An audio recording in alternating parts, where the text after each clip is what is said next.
مسلمانوں کے جب کچھ حالات مدینہ میں بہتر ہو گئے، نبی کریم صلی اللہ علیہ وسلم کی بیویوں نے یہ مطالبہ کیا کہ آپ ہمیں بھی کچھ زیورات بنا کے دیں اور اضافی کوئی سامان وغیرہ بنا دیں۔ نبی کریم صلی اللہ علیہ وسلم سے یہ مطالبہ کیا گیا اور اس مطالبے میں امہات المومنین کی آوازیں بھی بلند ہو گئی۔ سیدنا عمر رضی اللہ تعالیٰ عنہ اس موقع پر یہ بھی آ گئے اور فرمانے لگے کہ اگر بنت خارجہ جو ان کی بیوی تھی وہ مجھ سے خرچے کا مطالبہ کرے تو میں اس کی گردن توڑ دوں۔ نبی کریم صلی اللہ علیہ وسلم ہنس پڑے، فرمایا یہ بھی اسی مسئلے میں میرے ارد گرد بیٹھی ہے۔ خیر، نبی کریم صلی اللہ علیہ وسلم نے قسم کھا لی کہ میں 1 مہینہ تک اپنی بیویوں کے قریب نہیں جاؤں گا۔ اس کو ایلا کہتے ہیں۔ 1 مہینہ، 2، 3، 4 مہینے تک آدمی کو رخصت ہے، آدمی قسم کھا سکتا ہے، بیوی سے الگ رہ سکتا ہے۔ اس کے بعد اگر آدمی رجوع نہیں کرتا تو پھر عورت عدالت میں رجوع کرے گی، یا تو وہ بیوی بنا کے رکھے یا اسے طلاق دے کے فارغ کر دے۔ آپ نے 1 مہینے کے لیے ایلا کیا، بالا خانے میں تشریف لے گئے۔ جب مہینہ مکمل ہوا تو آپ سب سے پہلے سیدہ عائشہ رضی اللہ تعالیٰ عنہ کے گھر آئے، فرمانے لگے عائشہ میں تیرے ساتھ ایک بات کرنے لگا ہوں، جلدی نہ کرنا، اپنے ماں باپ سے مشورہ کر کے جواب دینا۔ کیا بات ہے؟ کہا اگر تو دنیا کا ساز و سامان چاہتی ہے تو میں تجھے دنیا کا سامان دے دیتا ہوں اور فارغ کر دیتا ہوں، اور اگر تجھے اللہ اور اس کا رسول اور آخرت کا گھر چاہیے تو پھر اس طرح کی فقیرانہ زندگی بسر کرنی پڑے گی۔ اماں جی عائشہ رضی اللہ تعالیٰ عنہ کہتی ہے میں نے کہا حضور میں تو اللہ اور اس کے رسول کو پسند کرتی ہوں، یہ کیسے ممکن ہے کہ میں دنیا کو اختیار کروں؟ اور ساتھ ہی فرمانے لگی کہ جو جواب میں نے دیا ہے نا آپ نے کسی اور کو نہیں بتانا۔ فرمایا نہیں، جو مجھ سے پوچھے گی میں اسے بتا دوں گا۔ آپ کی ساری بیویوں نے یہی جواب دیا کہ ہم اللہ اور اس کے رسول اور آخرت کے گھر کو چاہتی ہے، ہمیں دنیا کی ضرورت نہیں ہے۔ تو نبی کریم صلی اللہ علیہ وسلم کا جو گھرانہ ہے یہ قوت لا یموت والا معاملہ تھا، مناسب آپ کے حالات تھے، شاہانہ زندگی نہیں تھی، عیش و عشرت والی زندگی نہیں تھی۔ تو خیر جب ساری بیویوں نے نبی کریم صلی اللہ علیہ وسلم کو یہی جواب دیا کہ ہم اللہ اور اس کا رسول اور آخرت کے گھر کو چاہتی ہے، تو پھر اللہ تعالیٰ نے ان کی تعریف کی کہ جو تم میں سے نیک عمل کرے اللہ تعالیٰ اسے 2 اجر دیں گے۔ دیکھیے موقع مال کی مناسبت سے آدمی کے اجر و ثواب میں اضافہ ہو جاتا ہے۔ عام دنوں میں نیکی اور ماہ رمضان کی نیکی فرق ہے۔ یہاں مسجد میں نماز پڑھنا اور مسجد نبوی میں نماز پڑھنا فرق ہے، اسی طرح بیت اللہ میں نماز پڑھنا فرق ہے۔ تو اس طرح موقع مال کی مناسبت سے اعمال کا درجہ بلند ہو جاتا ہے۔ آگے اللہ تعالیٰ نے عورتوں کے لیے 10 آداب بیان کیے ہیں۔ فرمایا تقیتن، ایک تو یہ ہے تقوی اختیار کرے، عورتوں کے اندر اللہ کا ڈر ہونا چاہیے۔ فلا تخضعن بالقول، دوسری بات کسی غیر سے بات کرنی پڑ جائے، انسان ہے کئی دفعہ مجبوری بن جاتی ہے، تو بات ایسے انداز سے کرنی ہے کوئی مریض دل آدمی اس سے فائدہ نہ اٹھا سکے، بات زیادہ نرم بھی نہ ہو اور بہت زیادہ تش بھی نہ ہو، بقدر ضرورت ہو، جس طرح موسیٰ علیہ السلام کے ساتھ ان بچیوں نے بات کی تھی۔ تو اس لیے عورت جو ہے وہ اتنی مناسب بات کرے کہ ضرورت بھی پوری ہو جائے اور کسی مریض دل کو فائدہ بھی نہ ملے۔ وَقُلْنَ قَوْلًا مَّعْرُوفًا، اور یہ بھی نہیں کہ بات بری کہنی ہے، بات اچھی کہنی ہے، لیکن بات اس انداز سے کہنی ہے کہ اس سے کسی خواہش پرست کی خواہش جو ہے وہ اجاگر نہ ہو۔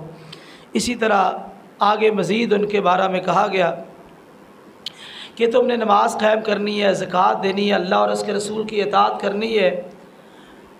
تو اسی طرح جو تمہارے گھروں میں تلاوت کی جاتی ہے قرآن کی، اس کو یاد کرنا ہے، اور اسی طرح الحکمہ جو احادیث کی باتیں ہوتی ہیں انہیں یاد کرنا ہے۔ تو یہ 10 آداب عورتوں کو بتائے گئے۔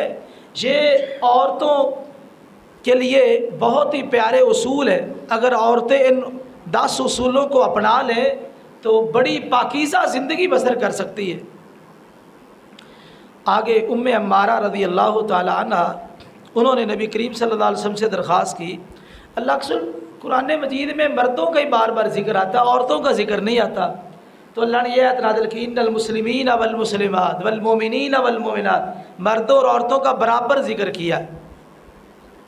تو اصل میں مردوں کا ذکر زیادہ تر اس لیے ہے کہ مرد اول مخاطب ہوتے ہیں، عورتیں دوسرے نمبر پہ مخاطب ہوتی ہے، اس لیے زیادہ تر ان کو ملحوظ خاطر رکھا جاتا ہے، ورنہ خطاب کے اندر عورتیں بھی شریک ہوتی ہیں۔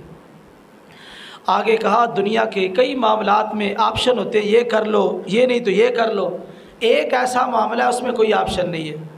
وما كان لمؤمن ولا مؤمنة اذا قضى الله ورسوله امرا ان يكون لهم الخيارة من امرهم، فرمایا جب اللہ اور اس کا رسول کسی معاملے میں فیصلہ فرما دے، کسی مومن کو اختیار نہیں ہے کہ وہ اس فیصلے کو بدل دے، بس اس فیصلے کو ماننے میں، تسلیم کرنے میں ہی ایمان ہے۔ اگر اس کو تبدیل کرو گے اور انکار کرو گے، ایمان خارج ہو جائے گا۔ تو اس لیے کوئی دوسرا آپشن ہے ہی نہیں، صرف ایک ہی بات ہے، اللہ اور اس کے رسول کا فیصلہ حرف آخر ہے، دنیا کی کسی عدالت میں ان کو چیلنج نہیں ہو سکتا۔ آگے اللہ تعالیٰ نے ایک رسم بد اس کو توڑا، متبنہ بیٹا جس کو لوگ منہ بولا بیٹا کہتے ہیں، اس کی بیوی کے ساتھ نکاح کرنا عرب لوگ اس کو برا گردانتے تھے۔ جناب زینب رضی اللہ تعالی عنہ، ان کی شادی آپ نے جناب زید رضی اللہ تعالیٰ عنہ سے کر دی۔ پورے قرآن میں صرف ایک صحابی کا نام ہے، فلما قضا زید، حضرت زید کا، یہ عام طور پہ سوال بھی پوچھ لیتے ہیں۔ تو زید رضی اللہ تعالیٰ عنہ غلام تھے، یہ قریش کی عظیم عورت تھی، نہ بنی۔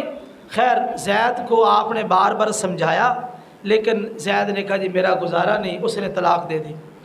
زید نے نبی کریم صلی اللہ علیہ وسلم کو جب بتایا، عدت پوری ہو گئی، آپ نے اسی زید کو کہا کہ جا زینب سے میرے نکاح کی بات کر، پھوپھی کی بیٹی ہے۔ تو آپ اندازہ لگائیے کہ ہمارے معاشرے میں طلاق ہو جائے تو ہم کفر اسلام کا مسئلہ بنا لیتے ہیں کہ پتہ نہیں کیا قیامت قائم ہو گئی ہے۔ اسی زید نے جناب زینب کو طلاق دی ہے، اور آپ عدت کے بعد اسی زید کو کہہ رہے کہ جا کے میرے نکاح کی بات کر۔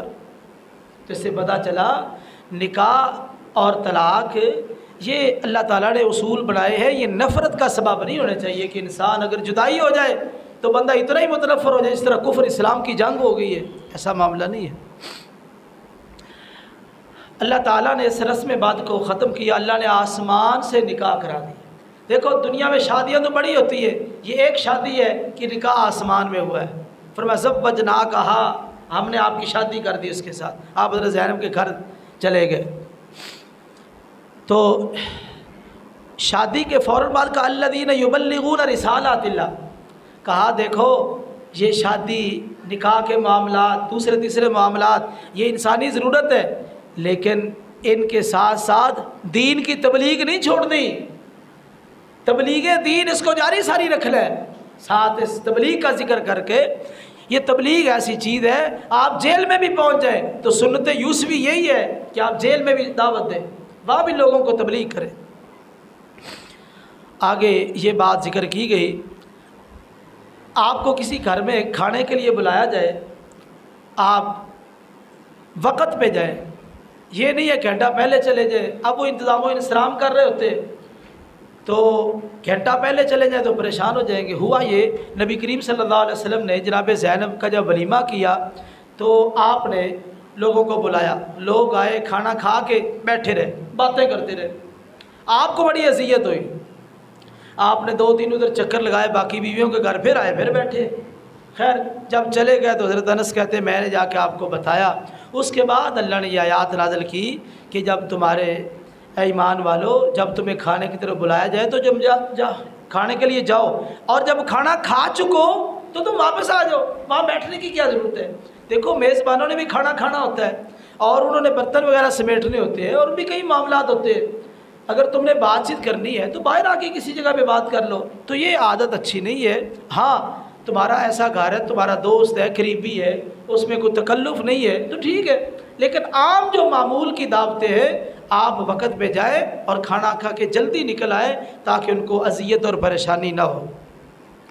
آگے یہ بات ذکر کی ہے، ایمان والو اللہ سے ڈر جو، وقولوا قولا سدیدا، سیدھی بات کیا کرو۔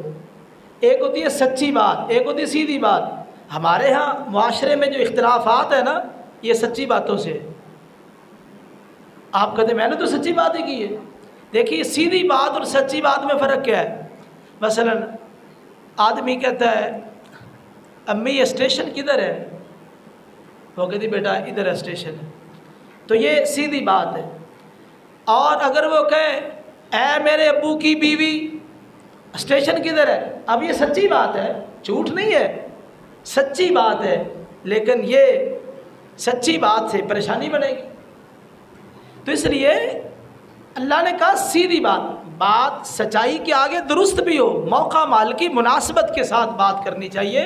تو ہمارے معاشرے میں خاندانوں میں جو اکثر لڑائیاں اور نفرتیں ہوتی ہیں نا، تو ہم کہتے ہیں میں نے تو سچی بات کی ہے، سچی نہیں کرنی، سیدھی بات کرنی ہے۔ آگے اللہ تعالیٰ نے کہا کہ پہاڑوں پہ ہم نے قرآن کو پیش کیا تو آسمانوں پہ، زمینوں پہ، پہاڑوں پہ سب نے انکار کر دیا۔ اس انسان نے اس بوجھ کو اٹھا لیا ہے، ظلوماً جہولا۔ انسان کی دو صفتیں بیان کی گئی، ظلم اور جہالت، ظلوماً جہولا۔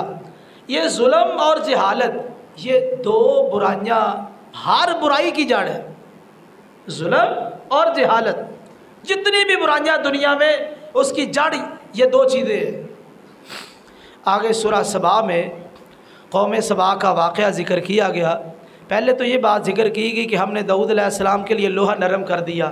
اللہ نے داؤد علیہ السلام کے لیے لوہا موم کی طرح بنا دیا تھا، وہ لوہے سے زرے بناتے اور چیزیں بناتے، تو اللہ تعالیٰ نے ان کو یہ معجزہ عطا کیا۔ اور اسی طرح اللہ تعالیٰ نے ان کو یہ بھی معجزہ عطا کیا، جب وہ زبور کی تلاوت کرتے تو ان کے ساتھ جو نا پرندے بھی شامل ہو جاتے اور پہاڑ بھی شریک ہو جاتے، یعنی ان کے ساتھ پڑھنا شروع کیا، یہ معجزہ تھا ان کا۔ خیر اس کے بعد اللہ تعالیٰ نے جناب سلیمان علیہ السلام کا ذکر کیا کہ سلیمان علیہ السلام کو بھی اللہ تعالیٰ نے نبوت بھی عطا کی، دنیا کے اندر بادشاہت بھی عطا کی، اور جنوں کو ان کے تابع بنا دیا۔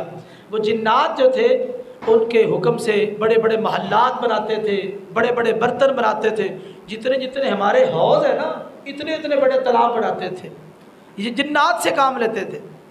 آگے اس حوالے سے کل انشاءاللہ کچھ باتیں آئے گی جنات کے حوالے سے کہ سلیمان علیہ السلام نے کیسے ان سے کام لیے۔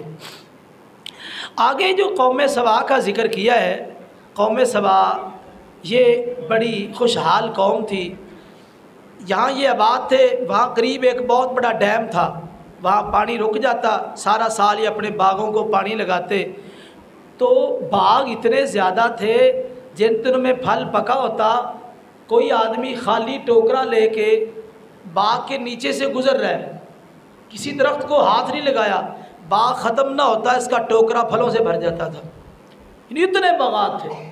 خیر انہوں نے کہا یہ کیا ہے باغات، اور اسی طرح جب یہ سفر کرتے ان کی بستیاں قریب قریب تھی، ان کو پریشانی نہیں ہوتی تھی، ان کو یا اللہ یہ کیا ہے، سفر کا مزہ ہی نہیں آتا، مطلب دور دراز کا سفر کرے پتہ تو چلے نا میں سفر کیا ہے، اور اسی طرح اتنے باغات۔ خیر انہوں نے رب تعالیٰ کی ناشکری کی تو اللہ تعالیٰ نے پھر وہی جو ڈیم تھا جو ان کے لیے بہت معاون ثابت ہوا تھا، اسی ڈیم کے اندر ہی سوراخ ہوا اور یہ سارے باغات بہہ گئے، پھر جھاؤ کے درخت اور بیری کے کچھ درخت باقی رہ گئے، باقی سارے برباد ہو گئے۔